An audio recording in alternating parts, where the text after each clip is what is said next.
My dear brothers and sisters, it's another wonderful day again that I call it a privilege, especially now that we have a living prophet and listening to a message from the prophet when he's counseling with our sisters.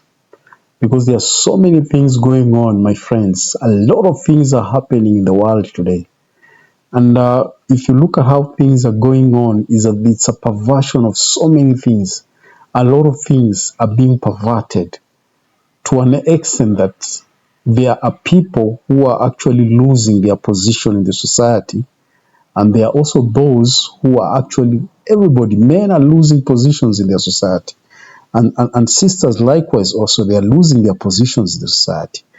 And that is why it is necessary for today for us to have a living prophet who will always remind us of what the Lord is expecting of us and what the Lord wants us to do so that we can ensure we are right with Him and we keep our societies in order.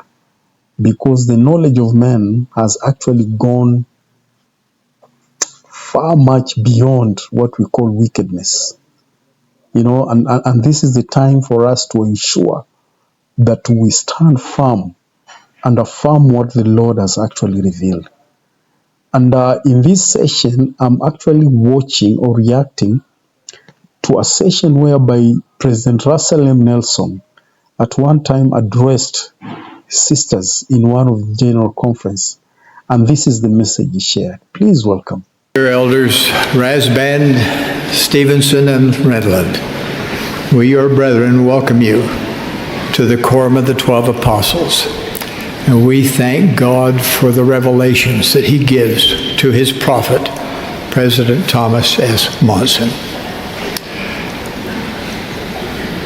Brothers and sisters, when we met in General Conference 6 months ago, none of us anticipated the coming changes that would tug at the heartstrings of the entire church. Elder L. Tom Perry delivered a powerful message about the irreplaceable role that marriage and family occupy in the Lord's plan.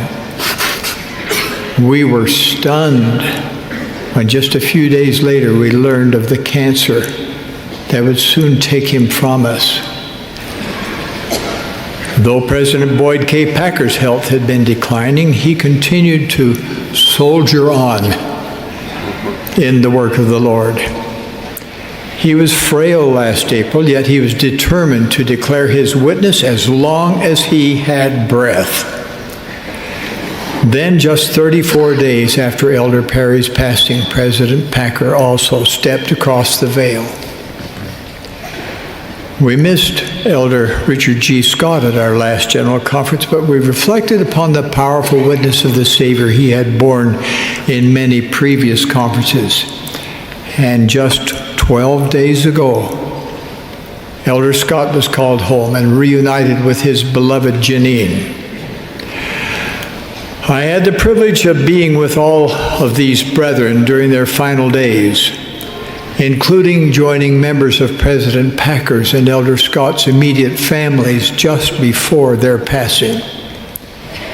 It has been difficult for me to believe that these three treasured friends, these magnificent servants of the Lord, are gone. I miss them more than I can say.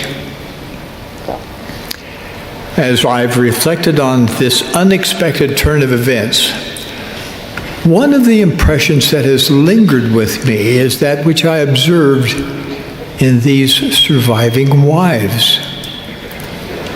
Etched in my mind are the serene images of Sister Donna Smith Packer and Sister Barbara Dayton Perry at their husbands' bedsides, both women filled with love, truth, and pure faith. As Sister Packer sat next to her husband in his final hours, she radiated that peace that passes all understanding. Though she realized that her beloved companion of almost 70 years would soon depart, she showed the tranquility of a faith-filled woman. she seemed angelic, just as she was in this photo of them at the dedication of the Brigham City Temple. I saw that same kind of love and faith emanating from Sister Perry. Her devotion to both her husband and the Lord was obvious, and it moved me deeply. Through their husbands' final hours and continuing to the present day, these stalwart women have shown the strength and courage that covenant-keeping women always demonstrate. It would be impossible to measure the influence that such women have, not only on families, but on the Lord's church, as wives, mothers, and grandmothers, as sisters and aunts, as teachers and leaders, and especially as exemplars and devout defenders of the faith. This has been true in every gospel dispensation since the days of Adam and Eve. Yet the women of this dispensation are distinct from the women of any other because this dispensation is distinct from any other. This distinction brings both privileges and responsibilities. 36 years ago, in 1979, President Spencer W. Kimball made a profound prophecy about the impact that covenant-keeping women would have on the future of the Lord's church. He prophesied, "Much of the major growth that is coming to the church in the last days will come because many of the good women of the world will be drawn to the church in large numbers. This will happen to the degree that the women of the church reflect righteousness and articulateness in their lives, and to the degree that the women of the church are seen as distinct and different in happy ways from the women of the world." Close quote. My dear sisters, you who are our vital associates during this winding up scene, the day that President Kimball foresaw is today. You are the women he foresaw. Your virtue, light, love, knowledge, courage, character, faith, and righteous lives will draw good women of the world along with their families to the church in unprecedented numbers. We, your brethren, need your strength, your conversion, your conviction, your ability to lead, your wisdom, and your voices. The kingdom of God is not and cannot be complete without women who make sacred covenants and then keep them. Women who can speak with the power and authority of God. President Packer declared, "We need women who are organized and women who can organize. We need women with executive ability who can plan and direct and administer. Women who can teach, women who can speak out. We need women with a gift of discernment who can view the trends in the world and detect those that, however popular, are shallow or dangerous." Close quote. Today, let me add that we need women who know how to make important things happen by their faith, and who are courageous defenders of morality and families in a sin-sick world. We need women who are devoted to shepherding God's children along the covenant path toward exaltation. Women who know how to receive personal revelation, who understand the power and peace of the temple endowment. Women who know how to call upon the powers of heaven to protect and strengthen children and families. Women who teach fearlessly. Throughout my life, I've been blessed by such women. My departed wife, Dancel, with such a woman. I will always be grateful for the life-changing influence she had on me in all aspects of my life, including my pioneering efforts in open heart surgery. 58 years ago, I was asked to operate upon a little girl, gravely ill from congenital heart disease. Her older brother had previously died of a similar condition. Her parents pleaded for help. I was not optimistic about the outcome, but vowed to do all in my power to save her life. Despite my best efforts, the child died. Later, the same parents brought another daughter to me, then just 16 months old, also born with a malformed heart. Again, at their request, I performed an operation. This child also died. This third heartbreaking loss in one family literally undid me. I went home, grief-stricken. I threw myself upon our living room floor and cried all night long. Dancel stayed by my side, listening as I repeatedly declared that I would never perform another heart operation.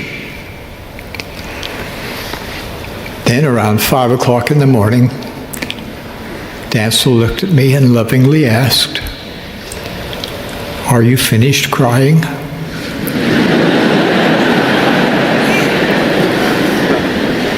Then get dressed. Go back to the lab. Go to work. You need to learn more. If you quit now, others will have to painfully learn what you already know. Oh, how I needed my wife's vision, grit, and love. I went back to work and learned more. If it weren't for Dancel's inspired prodding, I would not have pursued open heart surgery and would not have been prepared to do the operation in 1972 that saved the life of President Spencer W. Kimball. Sisters, do you realize the breadth and scope of your influence when you speak those things that come to your heart and mind as directed by the Spirit? Brothers and sisters, that is so powerful. That is so powerful. And that is one of the experiences that every time I listen to President Nelson's talks, I'm always encouraged because of what he's gone through. He's a person that you look at his life, you read his biography, he's somebody who has seen it all. And for those who are in the medical practice, you will actually understand it that doctors actually go through a lot. They really go through a lot. They see a lot. And it is good to know that he had such a strong, wife that will always encourage him and encouraging and pushing him to do more, pushing him to do more and study more and ensure that, he becomes the best and the person that he is. Our sisters are playing a very vital role in the growth of our families. They play big roles in the growth of our families. And that is one thing that some of our sisters may not realize this. But for the man to excel in whatever fields that they are in, it takes a very encouraging sister in the home. It takes a very encouraging sister in the home. And that is one of the greatest thing, or the greatest lesson that I've ever learned in my life. That it takes a sister who encourages you, and it takes a sister who is very prayerful and a good teacher to always ensure that things are really moving in the house, to ensure things are really moving in the house. And And sisters play a bigger role in our lives. They really play a bigger role in our lives. I know, my wonderful brothers and sisters, what President Nelson has shared there, it's actually true. I know that our homes can only succeed if we have sisters who are knowledgeable, sisters who are full of the gospel, and they are being led of the Spirit, for them to ensure that they actually deliver what Heavenly Father requires of them. That was so wonderful, and I really liked this talk when I listened to it.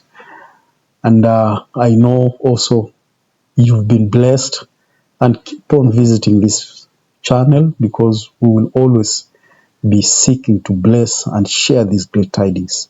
Otherwise, thank you very much. See you again, and I'm looking forward to see you in the next video.